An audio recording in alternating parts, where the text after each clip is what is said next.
Welcome to Bible Study with Fred. This morning I'm reading from Exodus chapter 14, verses 1 to 9, and hope you'll follow along with me in your Bible.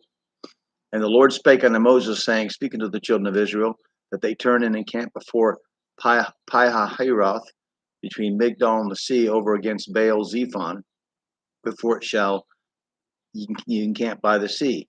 For Pharaoh will say of the children of Israel, they are entangled in the land, the wilderness has shut them in. And I will harden Pharaoh's heart that he shall follow after them, and I will be honored upon Pharaoh and upon all his hosts, that the Egyptians may know that I am the Lord. And they did so. It was told the king of Egypt, the people fled. And the heart of Pharaoh and of his servants was turned against the people, and they said, why have we done this, that we have let Israel go from serving us? And he made ready his chariot and took his people with him.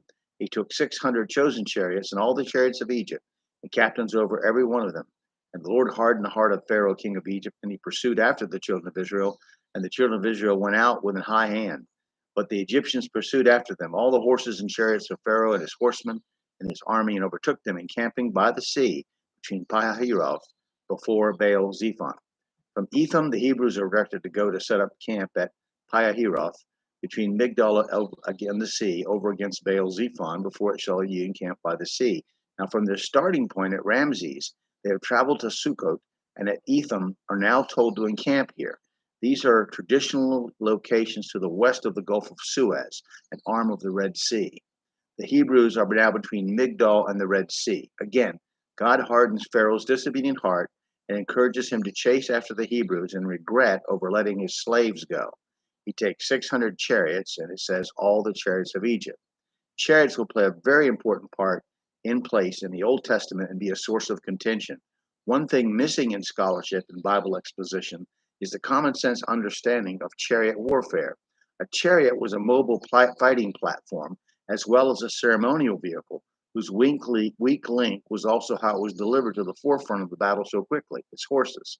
Logic tells us, logic and common sense, that the horses would be what the infantry would go after first.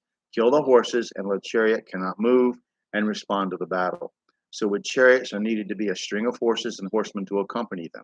Like the pit crew at a NASCAR event, these teams needed to be able to replace dead and injured horses, or in a fierce battle, the chariot would have been rendered useless and even helpless quite quickly, as the driver would not be able to remove to safety in the event of being overwhelmed with dead horses. 1 Kings 4:26, and Solomon had 40,000 stalls of horses for his chariots and 12,000 horsemen. 2 Chronicles 9:25, and Solomon had 4,000 stalls for horses and chariots and 12,000 horsemen, whom he bestowed in the chariot cities of the king of Jerusalem.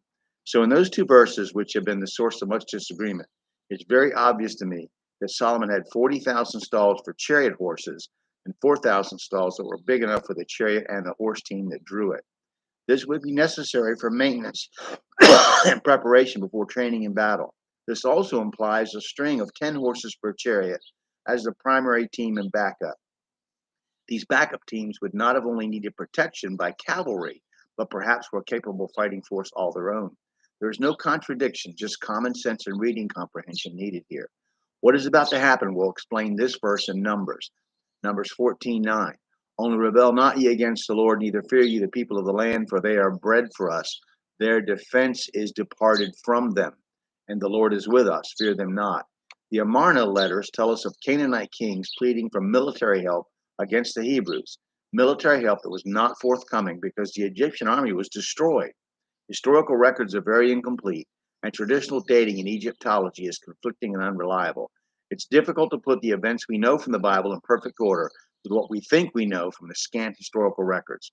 A pharaoh named Tutmosis III was called the Napoleon of Egypt, and he conquered the area of Canaan. His eldest son died. Skip a couple of generations, another pharaoh's eldest son died, and a pharaoh came to the throne and tried to institute the worship of one god, but failed.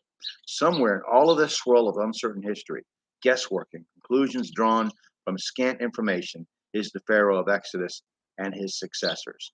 We'll stop there and we'll pick it up in verse 10 next time. I hope you'll read your Bible, study your Bible, cross-reference the verses, pray to God for wisdom and understanding, and share your interpretation with someone else. Thank you.